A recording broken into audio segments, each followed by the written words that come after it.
বন্ধুরা, আজ আপনাদের জন্য নিয়ে এসেছি গরমের একটা খুব উপকারী জিনিস।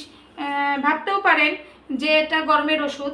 এটা হলো সাদা টক। এটা রান্না করতে বেশি দেরিও লাগবে না, অল্প সময়ের ভিতর হয়ে যাবে। আর এই টকটা যদি আপনি প্রতিদিন খান, বলতে গেলে আপনার গরমটাই লাগবে না।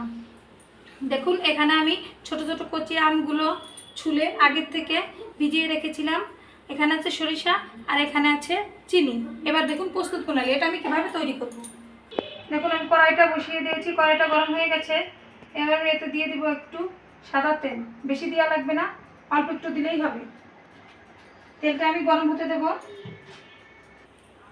এবার আমি এতে ফোড়ন দিয়ে দিব কিছু সরিষা।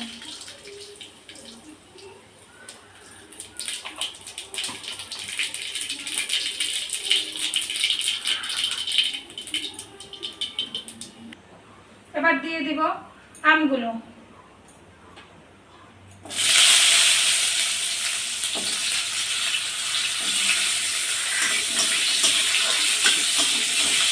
এই গরমে খাওয়া দাওয়া শেষের দিকে আপনি এই এক বাটি টক এমনি এমনি খেয়ে নেবেন, আপনার গরম লাগবে না, অনেক উপকার হবে। বাজার থেকে যখন আমাদের বাড়িওয়ালারা বাড়ি ছেড়ে, তখন তাদের তো খুব গরম লাগে, কাজ টাজ করে আসে বাজার থেকে, তাদের এই রেসিপিটা করে দেবেন এই গরমে প্রতিদিন, দেখবেন তাদের জন্য অনেক উপকার হবে।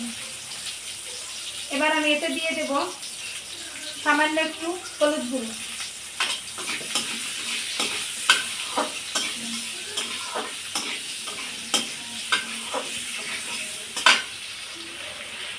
এবার দিয়ে দেব একটু লবণ। হয়ে গেছে, এখন দিয়ে দেবো এতে পরিমাণ মতো জল।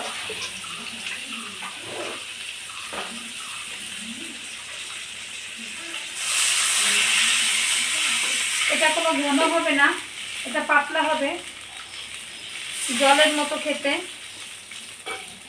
এই জন্য আমি অনেকটাই জল দিয়ে দেব।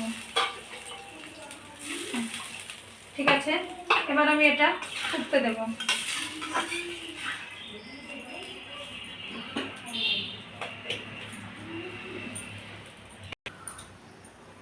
দেখুন, আমার টকটা সুন্দর ফুটে গেছে। এই যে দেখুন, আমটাও সুন্দর গলে গেছে।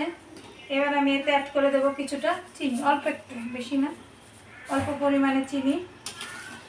এবার আর একটু জাল হবে, তাহলে আমার সাদা টকটা রেডি। রান্নার প্রথমে এই টকটা আমি করে নেব। টকটা ঠান্ডা না হলে টকটা খাওয়া যাবে না, সেটা উপকারের থেকে অপকারটা বেশি হবে।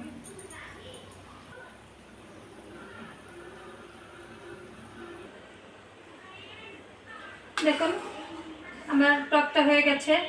এবার আমি নামিয়ে নেব, কিন্তু পরিবেশনটা এখন করা যাবে না।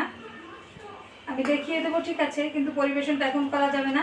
টকটা ঠান্ডা হলে আপনারা খাবেন, কারণ টক গরম খাওয়া যায় না। দেখুন, আমার আম দিয়ে সাদা টকটা হয়ে গেছে। আপনারা এভাবে করে খেয়ে দেখবেন, মুখে এই গরমের দিনে টেস্টফুল একটা টক, আবার শরীরের জন্য খুব উপকার।